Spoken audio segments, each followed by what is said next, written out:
சிலை எப்போ பாண்டிச்சேரியில் அமைச்சிருப்பாங்க, இதுன்னு 8 தூண் இருக்குங்கிற கதையை இன்றைக்கி உங்களுக்கு நான் சொல்ல போகிறேன். அதுக்கு முன்னாடி பாண்டிச்சேரியில் பீச்சில் உள்ள சின்ன சின்ன கடைகள்னு தனியாக இடமே ஒதுக்கியிருக்காங்க கவர்மெண்ட்டு. அந்த இடத்துல பார்த்திங்கன்னா இந்த மாதிரி சின்ன சின்ன கடைகளாக இருக்குது, அதை பற்றி நம்ம பார்க்கலாம். அதுக்கப்புறம் பாண்டிச்சேரி பீச்சு நைட்டு எப்படி இருக்குங்கிறதையும் பார்த்துடலாம்.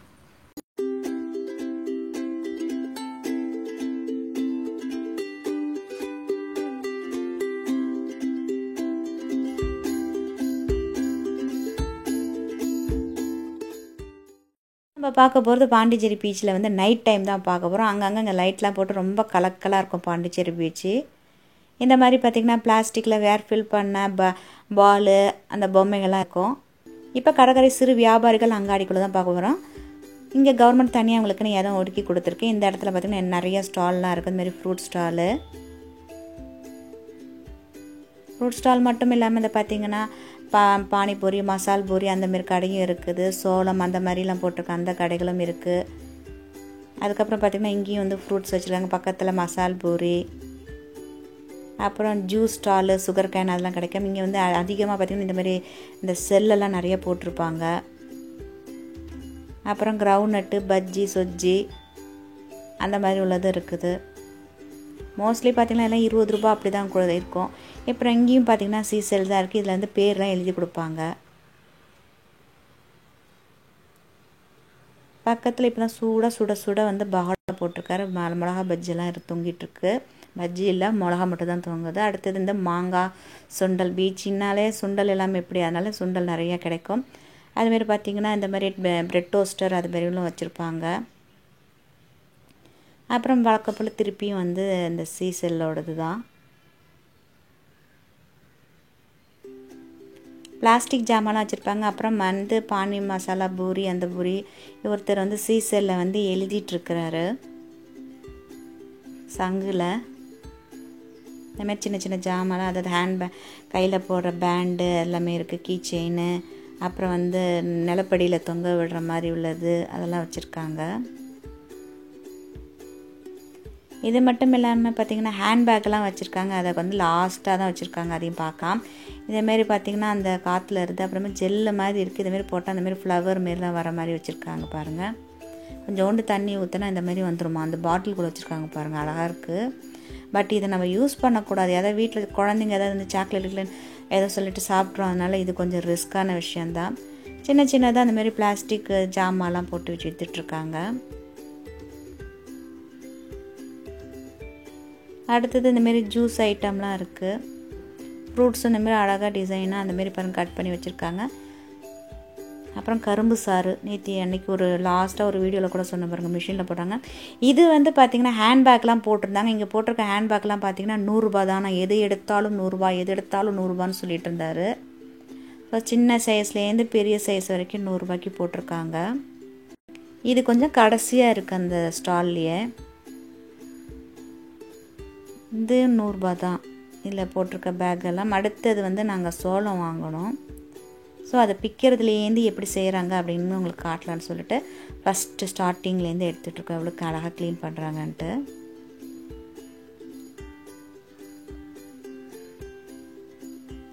நல்லா இந்த பீச்சு குளிர்க்கும். இதுமாரி சுட சோளம் சாப்பிட்டா அவ்வளோ சூப்பராக டேஸ்ட்டாக இருக்கும்.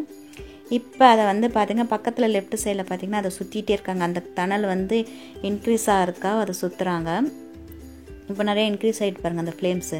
இப்போ அந்த ஃபயரில் நல்லா சூப்பராக சோளத்தை சுட்டுட்ருக்காங்க. இதோட டேஸ்ட்டே ரொம்ப நல்லாயிருக்கும். அதுவும் இந்த குளிர் காலத்துலலாம் சாப்பிட்றதுக்கு ரொம்ப சூப்பராக இருக்கும்.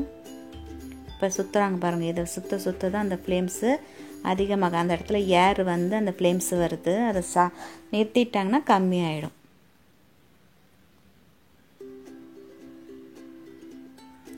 இதெல்லாம் கொஞ்சம் வந்து நம்ம டெய்லி பார்த்தாலும் என்னைக்காவது ஒரு நாளைக்கு இதெல்லாம் பார்க்குறது கொஞ்சம் வித்தியாசமாக இருக்கும். வீட்லேயே நம்ம இருக்கோம் இல்லையா, ஒரு டிஃப்ரெண்ட்டாக இருக்கும்னு சொல்லிட்டு தான் நான் இது வீடியோ எடுத்திருக்கேன். அதை பக்கத்துலேயே வந்து இந்தமாரி சோளத்தை வேக வச்சுன்னு தராங்க.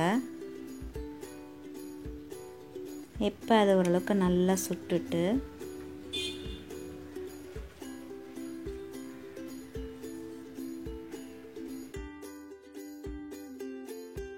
சோளத்தை சுட்டு முடிச்சுட்டு காட்டுறாங்க எங்கள்கிட்ட எப்படி இருக்குது அப்படின்னு சொல்லிட்டு. என் பொண்ணு அதை வந்து ஃபோட்டோ எடுக்கிறாங்க சோளத்தை. இப்போ அது மேலே லைட்டாக அந்த மாதிரி கத்தியை வச்சு லைட்டாக தேய்க்கிறாங்க. அந்த கருப்பாக இருக்குல்ல அதெல்லாம் ரிமூவ் பண்ணிவிட்டு எலுமிச்சை பழத்தில் வந்து மிளகாத்தூள் உப்பெல்லாம் கலந்து வச்சுருக்க அந்த மசாலா வந்து நல்லா தடவி இப்போ அதை வச்சு நமக்கு கொடுக்குறாங்க.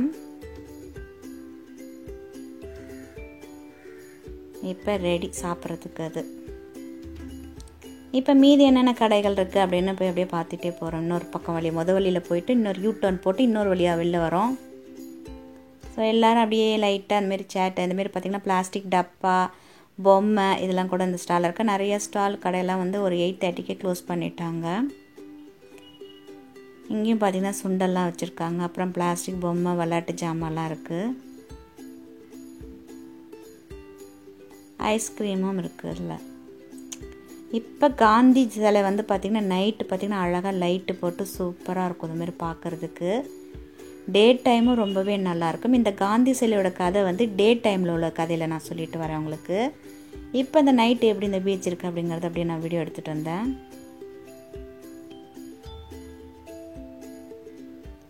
நிறைய பேர் பார்த்திங்கன்னா சாட்டர்டே சண்டே மட்டும் இல்லாமல் டெய்லி வந்து ஒரு 11-12 வரைக்கும் பீச்சில் வந்து உட்காந்துட்டு தான் போவாங்க. ஒரு ரிலாக்ஸாக இருக்கும் மைண்டு. அங்கே நிறைய பேர் பார்த்திங்கன்னா நைட்டும் வாக் பண்ணுவாங்க. அப்படியே ரிலாக்ஸாக குழந்தைங்கள அழைச்சிட்டு வந்து விளையாட வச்சு இந்த இடத்துல வந்து சாயந்தரம் 4 மணிலேருந்து காலையில் 7 வரைக்கும் வந்து க்ளோஸ் பண்ணியிருப்பாங்க. ட்ராந்து போக முடியாது. 5 o'clockலேருந்து நெக்ஸ்ட் டே மார்னிங் வந்து 7:30க்கு தான் இதை ஓப்பன் பண்ணுவாங்க. 2 பக்கம் கடற்படை 2 பக்கம் இருக்குது பாருங்கள். அது 2 பக்கமும் கம்பியை வச்சு அடைச்சிருப்பாங்க. அப்போ நம்ம ஃப்ரீடமாக இந்தமாரி எந்த வண்டியும் போகாது பாருங்களேன். ஃபுல்லாக நம்ம வாக்கிங் பண்ணுற மாதிரி அப்படியே ஃப்ரீயாக விட்டுருப்பாங்க ரிலாக்ஸாக. பட்டர்ஃப்ளையோடது வச்சுட்டு விளாண்டுட்டு இருந்தது. ஏன் வண்டிகள்லாம் வந்து சாயந்தரம் வரலை அப்படின்னு பார்த்தீங்கன்னா ஒரு ஹாரனோ டிஸ்டர்பன்ஸோ இல்லாமல் அழகாக நீங்கள் என்ஜாய் பண்ணலாம் இந்த பீச்சை. பீச்சில் பார்த்திங்கன்னா மணல்லாம் கொட்டியிருப்பாங்க. இந்த இடத்துலாம் போய் நம்ம உட்காந்துக்கலாம். அதுக்கு கீழே வந்து ராக் இருக்குது. டே டைமில் உள்ளதில் நான் காட்டுறேன் உங்களுக்கு. காடியை தவிர இந்த மாதிரி மெயின்லேயே பார்த்திங்கன்னா பீச்சில் பார்த்திங்கன்னா இந்த மாதிரி ரெஸ்டாரண்ட் ஒன்று இருக்குது. இந்த இடத்துலையும் பார்த்திங்கன்னா ஐஸ்கிரீம் அதெல்லாம் போட்டிருப்பாங்க. எங்கேயும் பாப்கார்ன் அது மாதிரிலாம் உள்ளதெல்லாம் இருக்கும் கிடைக்கும். பயங்கர காற்றாக இருந்தது. அங்கங்கே பார்த்திங்கன்னா லைட்டெல்லாம் அப்படியே மின்னிட்டு இந்த மாதிரி கொம்பு மாதிரி வச்சுட்டு விற்றுட்டு இருக்காங்க அந்த பசங்கள்லாம். ரொம்ப வேடிக்கையாக இருக்குது. அதை கொஞ்சம் எடுத்துகிட்டு வருவோன்னு சொல்லி எடுத்திருந்தேன். என்னோட கொம்பை போய் கிட்டக்க பார்த்துட்டு வந்தேன். அடுத்தது இந்த மாதிரி சின்ன சின்ன விளையாட்டு ஜாமான்லாம் வச்சுருக்காங்க. இதெல்லாம் வந்து சைனா மேடு இது. ஸோ பீச்சில் இந்தமாரி பசங்கள்லாம் குழந்தைங்களாம் நம்ம அழைச்சிட்டு போனால் கண்டிப்பாக வாங்குவாங்கன்னு தெரிஞ்சு அப்படியே ஒரு கூட்டமே இருக்குது. இந்த மாதிரி விற்றுட்டு அங்கங்கே ஸ்பைடர் மேன் கூட இருக்குது. அதில் லைட்லாம் எனக்கு ரொம்ப பிடிக்குங்க. அந்த காலத்து லைட்டு மாதிரி இருக்கும் பார்க்குறதுக்கு. அதுவும் நைட் டைமில் வந்து பாண்டிச்சேரி சுற்றி பார்க்குறதுக்கு அவ்வளோ நல்லாயிருக்கும். வந்து பார்த்திங்கன்னா இந்த பீச்சு ரொம்பவே நல்லாவே இருக்கும் பார்க்குறதுக்கு. என்னோடய நேட்டிவ் பிளேஸ் வந்து காரைக்காலுங்கிறதுனால எனக்கு என்னமோ பாண்டிச்சேரி சின்ன வயசுலேருந்து எனக்கு ரொம்ப பிடிக்கும்.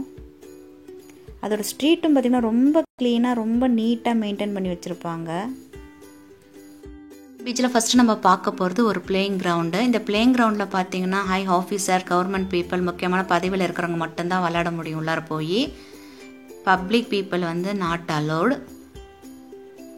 அங்கங்கே பார்த்திங்கன்னா கருங்கலான பெஞ்சு போட்டிருப்பாங்க. வந்து நமக்கு டயர்டாக வாக்கிங் போயிட்டு டயர்டானா கூட வந்து உட்காந்துக்கலாம். ரிலாக்ஸாக உட்கார்ற மாதிரி வச்சுருப்பாங்க.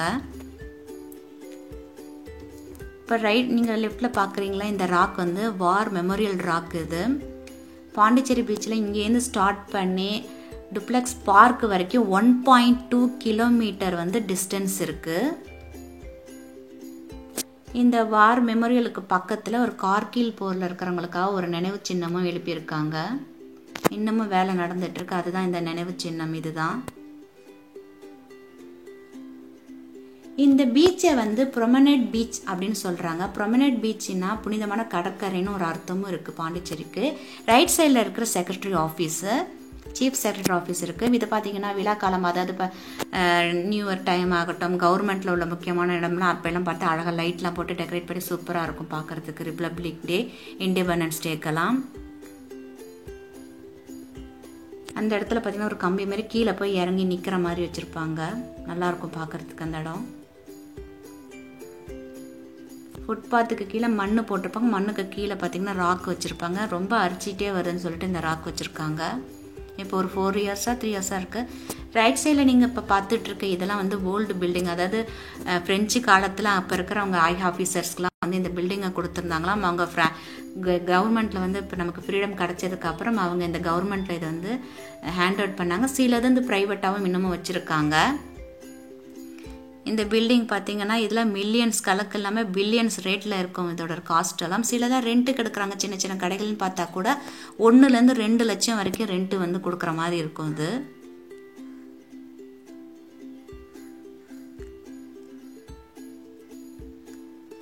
ரைட் சைடில் வந்து பார்த்தீங்கன்னா ப்ரொமனேட் வந்து ஹோட்டல் ஒன்று இருக்குது. லைட் ஹவுஸ் இருக்கும். இந்த காந்தி சிலை பார்த்தீங்கன்னா 4 மீட்டர் ஸ்கொயர் மீட்டர் வந்து பார்த்திங்கன்னா ஹைட்டு இது. அது மட்டும் இல்லாமல் ஏசியாலே பிக்கஸ்ட்டு வந்து பெரிய சிலைகள் காந்தி சிலைனா இங்கே பாண்டிச்சேரியில் இருக்கிறது தான். இந்த பில்லர்லாம் பார்த்தீங்கன்னா 1866 வந்து எரெக்ட் பண்ணியிருக்காங்க, இங்கே வந்து அமைச்சிருக்காங்க. இதில் வந்து கிரானைட்டு. இந்த சிலைகள் எங்கேருந்து எடுத்துகிட்டு வந்திருக்காங்க அப்படின்னு பார்த்தீங்கன்னா பாண்டிச்சேரியிலேருந்து 70 கிலோமீட்டர் தூரத்துள்ள செஞ்சிலேருந்து தான் இந்த ராக்கெல்லாம் எடுத்துகிட்டு வந்து செஞ்சுருக்காங்க. காந்தி சிலை இருக்குல்ல, காந்தி சிலைக்கு கீழே வந்து ஒரு டனல் ஒன்று போகுது. அந்த டனல் எங்கே போகுது அப்படின்னு பார்த்தீங்கன்னா அது நேராக வந்து செஞ்சிக்கு போச்சு. இதை க்ளோஸ் பண்ணாமல் ஓப்பன் பண்ணி வச்சாங்க. நிறைய பேர் வாக்கிங் போகும்போது உளுந்து இந்த மாதிரி இறந்துட்டாங்கன்னு சொல்லிட்டு அந்த டனலை வந்து எப்போ க்ளோஸ் பண்ணாங்கன்னா 1960 வந்து க்ளோஸ் பண்ணிட்டாங்க. பாண்டிச்சேரியில் வந்து பார்த்திங்கன்னா அடுத்தது பார்த்திங்கன்னா இந்த மாதிரி சின்ன சின்ன கடைகள், ஸ்டாலு, ரெஸ்டாரண்ட்ஸ் அதெல்லாம் வந்து இருக்கும். ரிச்சாவில் வந்து நிறைய பேர் வந்து வெள்ளைக்காரங்களாம் பார்த்திங்கன்னா ரொம்ப ஆசைப்படுவாங்க ரிச்சாவில் வந்து ஃபுல்லாகவே பாண்டிச்சேரி வந்து சுற்றி பார்க்குறதுக்கு. அதனால் இந்த ஆகஸ்ட்டு செப்டம்பர்லாம் அந்த ஃப்ரான்ஸ்லேருந்து வராங்க பாருங்கள், ஜூலைலேருந்து இந்தமாரி வெளிநாட்டுக்காரங்க வந்து தங்கி இருந்து பார்க்கும்போது பயங்கரமாக ரேட்டு வந்து இன்க்ரீஸ் பண்ணி தான் வாங்குவாங்க. அவங்களும் இந்த ரிச்சாக்காரங்களுக்கு அதிகமாகவே பணம் கொடுப்பாங்க.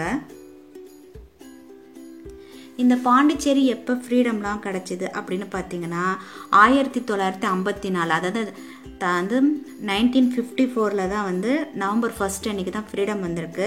ஆனால் முறைப்படி கையெழுத்து எப்போ போட்டாங்கன்னு பார்த்தீங்கன்னா ஆகஸ்ட் 16. அதனால் ரொம்ப வருஷமாக பார்த்தீங்கன்னா ஆகஸ்ட் 16 வந்து தான் வந்து இண்டிபெண்டன்ஸ் டேவாக செலிப்ரேட் பண்ணியிருந்தாங்க. இப்போ ரங்கசாமின்னு முதலமைச்சர், அதாவது சீஃப் மினிஸ்டர் வந்து இருக்கும்போது அவங்க வரும்போது என்ன பண்ணியிருந்தாங்க, நவம்பர் 1 தான் வந்து இண்டிபெண்டன்ஸ் டேவும் ரிப்பப்ளிக் டே வந்து ஆகஸ்ட் 16 மாற்றிருக்காங்க. இதான் ஃபஸ்ட்டு செஞ்சுரிலாம் வந்து ரொமேரியர்கள் நிறைய பேர் வந்து இங்கே வந்து இது ஷாப் ஏதாவது பிஸ்னஸ் பண்ணியிருக்காங்க. அப்போ வந்து பொடுகு அப்படிங்கிற மாரி பேரில் தான் இந்த பாண்டிச்சேரி இருந்துதான். அதுக்கப்புறம் பார்த்திங்கன்னா இது நிறைய பல்லவர்கள், சோழர்கள் இப்படிலாம் ஒருத்தருக்கு கை மாறி அடுத்து விஜய பேரரசுக்கு மாறி அப்புறம் ஃப்ரெஞ்சு கவர்மெண்ட் பார்த்திங்கன்னா 1674 1674 ஃப்ரெஞ்சு கவர்மெண்ட் வந்து இதை வந்து கான்கர் பண்ணி அதோட கண்ட்ரோலுக்கு கொண்டுட்டு வந்து வச்சிருக்கு. அதுக்கப்புறம் 1954 இதுக்கு ஃப்ரீடம் கிடச்சிருக்கு. இப்போ அந்த லாஸ்ட்டு வரைக்கும் பார்த்திங்கன்னா அந்த டுப்ளெக்ஸ் வந்து சொன்ன பாருங்கள், அந்த இடத்துல வரைக்கும் பார்த்திங்கன்னா அந்த பார்க்கு வந்து அவர் கவர்னர் வந்து நிறைய பாண்டிச்சேரி மக்களுக்கு நிறைய நன்மைகள் செஞ்சதுனால அந்த வந்து அவரோட பேரை வச்சு அந்த பார்க்கெல்லாம் அவங்க அமைச்சிருக்காங்க. நிறைய பார்த்திங்கன்னா இந்த பீச்சு பார்க்கில் வந்து பார்த்திங்கன்னா பசங்க விளையாடுறது போகிறது மட்டும் இல்லாமல் பார்க்குறதுக்கும் ரொம்பவே நல்லாயிருக்கும். 1962 1962 இந்திய ஒன்றியத்துடன் இது இணைக்கப்பட்டிருக்கு. 1954 வந்து ஃப்ரீடம் வாங்கியிருக்கு. 1962 தான் இந்தியாவோட இதை இணைஞ்சிருக்கு. ஒரு வித்தியாசமான வந்து சொல்கிறது என்ன சொல்கிறது கலாச்சாரம்னு சொல்லலாம் பாண்டிச்சேரியை. பார்க்குறதுக்கும் நிஜமாவே ரொம்பவே நல்லா இருக்கும். இப்போ அதில் கீழே கொஞ்சம் போய் பார்க்கலாம். முதல்ல நான் சின்ன பிள்ளைலாம் இருக்கும்போது பார்த்தீங்கன்னா இந்தமாரி மண் கல்லுலாம் கிடையாது. கீழே வரைக்கும் அந்த கடற்கரையில் போய் காலை நனைக்கிற மாதிரி தான் இருந்தது. இப்போது 2-3 வருஷமாக தான் இந்தமாரி போட்டு ராக்கெல்லாம் போட்டிருக்காங்க. ஒரு 4 வருஷமாக அது நடக்குது. ஓல்டு போர்ட்டு ஒன்று இருக்குது பாருங்கள். அரியமேடு வந்து அகல ஆராய்ச்சி நீங்கள் கேள்விப்பட்டிருக்கீங்களா? பாண்டிச்சேரியிலேருந்து அரியாங்குப்பம்னு ஒரு இடம் இருக்குது பாண்டிச்சேரியிலேயே. 4 கிலோமீட்டர், பாண்டிச்சேரி பீச்சிலேருந்து 4 கிலோமீட்ரு.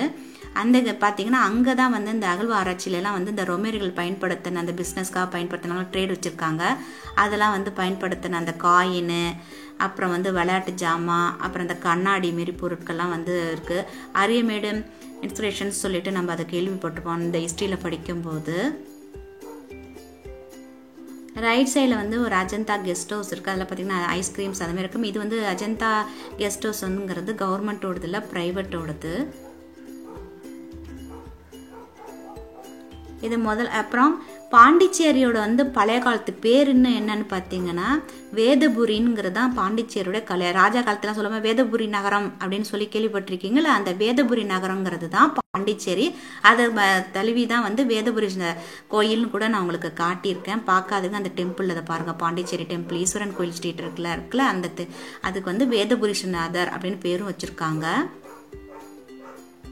ஏன்னா பாண்டிச்சேரி நம்ம அதிகமாக ஆராய்ச்சி பண்ணும்போது நிறைய கதைகள் வந்து இருக்கும், நிறைய நம்ம தேடி பிடிக்கும்போது இன்ட்ரெஸ்டிங்கான ஸ்டோரிஸ் எல்லாம்.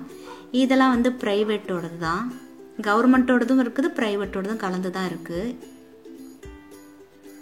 இந்தமாரி கடைலாம் தான் சொன்னேன், 1 லட்சம் 2 லட்சம் ரெண்ட் கொடுத்து எடுக்கிறாங்க ஐஸ்கிரீம் ஸ்டால். இது அந்த டூப்ளெக்ஸ் பார்க் இது வரைக்கும் 1.2 கிலோமீட்டர் வரைக்கும் இருக்குது.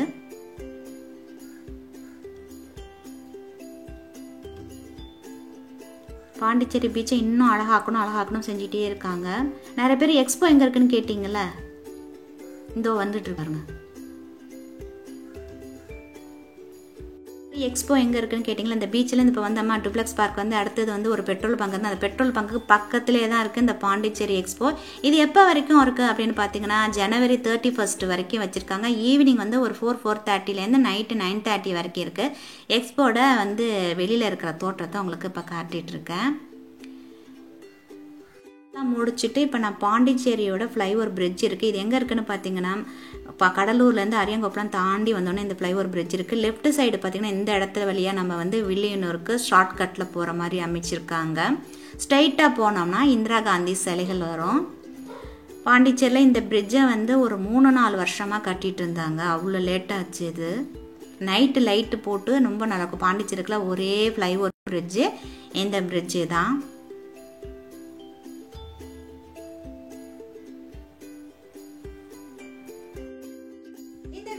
பிடிச்சிருந்துச்சுன்னா லைக் கொடுங்க, கமெண்ட்ஸ் கொடுங்க, உங்கள் ஃப்ரெண்ட்ஸ் அண்ட் ரிலேட்டிவ்க்கும் ஷேர் பண்ணுங்கள். இது வரைக்கும் நம்ம சேனலுக்கு சப்ஸ்கிரைப் பண்ணாதவங்க சப்ஸ்கிரைப் பண்ணி வச்சுக்கோங்க. பக்கத்தில் இருக்கிற பெல் ஐக்கானை ப்ரெஸ் பண்ணிக்கோங்க. நன்றி, மீண்டும் சந்திப்போம்.